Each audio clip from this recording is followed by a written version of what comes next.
నమస్తే, welcome to our channel. నేను మీ పద్మావతి. ఈ రోజు మనతో పాటు ప్రముఖ ఆధ్యాత్మికవేత్త మరియు శ్రీచక్ర ఉపాసకులు మణికంఠ శర్మ గారు ఉన్నారు. మరి గురువు గారితో మాట్లాడి వారాహి నవరాత్రుల గురించి మనకున్న ఎన్నో సందేహాలకి సమాధానాలు తెలుసుకుందాం. మరి మీరు కూడా వీడియోని ఎక్కడ కూడా స్కిప్ చేయకుండా కంప్లీట్ గా చూసేయండి. నమస్కారం గురువు గారు. పరమేశ్వర అర్పణమస్తు. గురువు గారు, ఇప్పుడు వారాహి నవరాత్రులకి సమయాన్ని కేటాయించాలి, ఖచ్చితంగా నియమ నిష్టలతో పూజించాలి అనేసి ప్రతి ఒక్కరూ చెప్తున్నారు. మరి ఇలాంటి సిచ్యువేషన్ లో కొంతమందికి అన్ని రకాలుగానే ఇది కుదరదు, కానీ చేసుకోవాలనే ఆశ ఉంటుంది. మరి తేలికగా ఏ విధంగా చేసుకోవచ్చు? ఒకవేళ ఇలా పూజే చేయలేకపోతే ఏదైనా ఒక మంత్రాన్ని పఠించడం ద్వారా పూజ చేసిన ఫలితం కూడా రావచ్చు అని చెప్పడానికి ఏదైనా ఉందంటారా?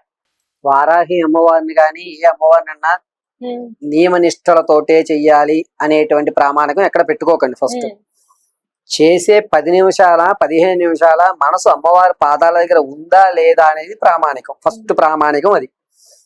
అయితే కొంతమందికి ఏది సూతకం రావడం వల్ల చేసుకోవాలని కోరుకున్నా చేయలేని పరిస్థితుల్లో కానీ, లేదా మనం అంత పీఠం ఏర్పాటు చేసుకుని ఇలా చేసుకునే పరిస్థితులు మనం కావు కదా అనుకున్న వారు ఖచ్చితంగా పట్టిక మాల ఉంటుంది. ఆ మాలను ధరించండి, ఇబ్బంది ఏమి ఉండదు. ఆ మాలను ధరించండి, దాన్ని చేతికి అన్నా సరే చుట్టుకోండి. చుట్టుకుంటూ అమ్మవారి యొక్క రూపాన్ని మీరు స్నానం చేసి బయటికి వచ్చేసిన తర్వాత దక్షిణముఖంగా కూర్చుని ఉత్తరం ముఖంలో మీ యొక్క మొహం చూస్తూ ఉండాలి. దక్షిణ వైపుగా కూర్చోవాలి. ఉత్తరం వైపు మీరు చూస్తూ ఉండాలి. దక్షిణంలో కూర్చుని చూస్తూ ఓం శ్రీం ఐం వారాహియే నమః అని 108 సార్లు పట్టించుకుని ఒక గ్లాసు మంచినీళ్లు తాగి వెళ్ళిపోవచ్చు.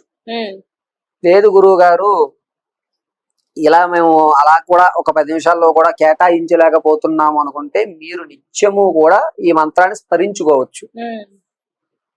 వారాహి అమ్మవారు అంటే, వరాహము అంటే పంది. నియమము నిష్ట ఉత్సాహము అనేటువంటి ఉండవు. కాకపోతే రాత్రి వేళలో ఈ మంత్రాన్ని పఠించుకోవడమే ప్రామాణికం.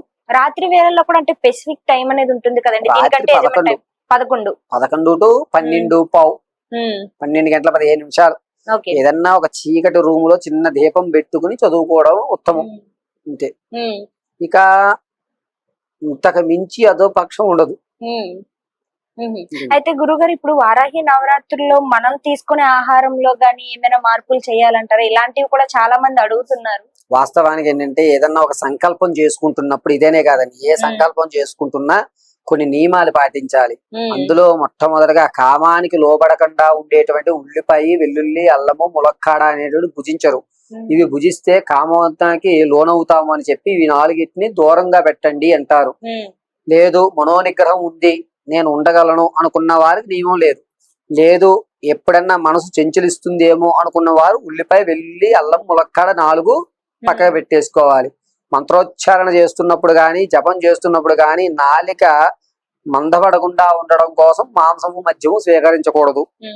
ఇది లేదు గురువు గారు, నేను ఎన్న కంట్రోల్లో ఉండగలుగుతాను, నేను మద్యం స్వీకరించినా ఖచ్చితంగా చెప్పగలుగుతాను, మీ మీద మీకు నమ్మకం ఉంటే నియమం లేదు. లేదు ఎందుకు వచ్చింది, మనం అసలే మొదలు పెట్టేదే ప్రారంభం, మంచి జరగాలి, నాకు బాగా అభివృద్ధి కలగాలి అనుకుంటే మాత్రం నియమంగా చేసుకోండి. నియమం చేసినా నియమంగా చెయ్యకపోయినా మనసును అమ్మవారి పాదాల దగ్గర పెట్టగలిగితేనే ఫలితాలు. అఘోరా ఉన్నాడు, ఆయన నియమాలేం పాటించలేదు. అలాగే వారాహిలో కూడా నియమము ఉండాలా, నియమం లేదా అనేటువంటిది మన యొక్క స్టామినాని బట్టి ఆధారపడి ఉంటుంది తప్ప ఖచ్చితంగా ఉండాలి అనేటువంటిది లేదు. మన సాంప్రదాయాల్లో తడిబట్ట కట్టుకున్నాం అనుకోండి, ఇప్పుడు మహానైవేద్యం తీసుకొస్తున్నప్పుడు తడిబట్టను కట్టుకుని తీసుకొస్తుంటారు.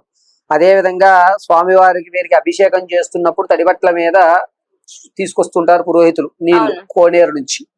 ఈ తడిబట్టల మీద ఉన్నప్పుడు శరీరంలో వేడి అనేటువంటి ఉద్భవించిన మనసు చంచలం అవ్వకుండా ఉంటుంది అనేది చన్నీటి స్నానానికి ప్రామాణిక. అదే విధంగా ఇక్కడ మీరు చేయగలిగితే చేయడం. గురువుగారు, ఇంకా చివరిగా వారాహి నవరాత్రులు అంటే ఖచ్చితంగా 9 రోజులు, 9 నవరాత్రులు అని అర్థం. కానీ ఈ 9 రోజులు మేము ఆడవాళ్ళ గురించి చెప్పలేము, ఎందుకంటే ఏ రోజు ఎలా ఉంటుందో కాబట్టి. మరి ఇలాంటి పరిస్థితుల్లో ఫలానా రోజులు ఇన్ని రోజులే అని చేసుకోవాలంటారా, లేకుంటే మనకి కుదిరినప్పుడు చేసుకున్నా ఫలితం రావడానికి అవకాశం ఉంటుందంటారా? వారాహి అమ్మవారి నవరాత్రుల్లో ఈ 9 రోజులు ప్రామాణికం వేరండి. విశేషంగా ఉంటుంది. గ్రహకూటమ సంచార యుక్తంతో కూడుకున్నవి కాబట్టి 9 రోజులు చేయడం మంచిది. ఇక ఆడవారికి కొంచెం ఇబ్బందులు వస్తుంటాయో వీరేంటంటే కుదిరినంత వరకు చేసుకోండి. ఇవాళ మొదలు పెట్టారు, 3వ రోజు 4వ రోజు ఇబ్బంది వచ్చింది, 4వ రోజు నుంచి 5 రోజులు కాలం, ఆ తర్వాత నైవేద్యం సమర్పించేసి ఊరుకోండి తప్ప మళ్ళా ప్రారంభం చేయడానికి ఉండదు. మళ్ళా మీరు ప్రారంభం చెయ్యాలి అనుకుంటే మీ లోటుపాట్లు లేకుండా ఒక మంచి రోజు చూసి తిథి నక్షత్రంతో మీరు సంకల్పం మళ్ళా మొదలు పెట్టాలి. గణపతి పూజ చేసుకుని సంకల్పం మొదలు పెట్టి అక్కడి నుంచి మళ్ళా మీరు 11 రోజులు చేయాలి. 9 రోజులు చేయడానికి ఉండదు. ఇప్పుడు 9 రోజులు అవ్వదు, 11 రోజులు 11 చేసుకోవాలి. రోజులు. నిజంగా గురుగారు చాలా చక్కగా వివరించారు. అయితే వారాహి నవరాత్రులు ఏ విధంగా చేసుకోవాలి, దాంతో పాటుగా మంత్రాన్ని కూడా చాలా చక్కగా వివరించారు.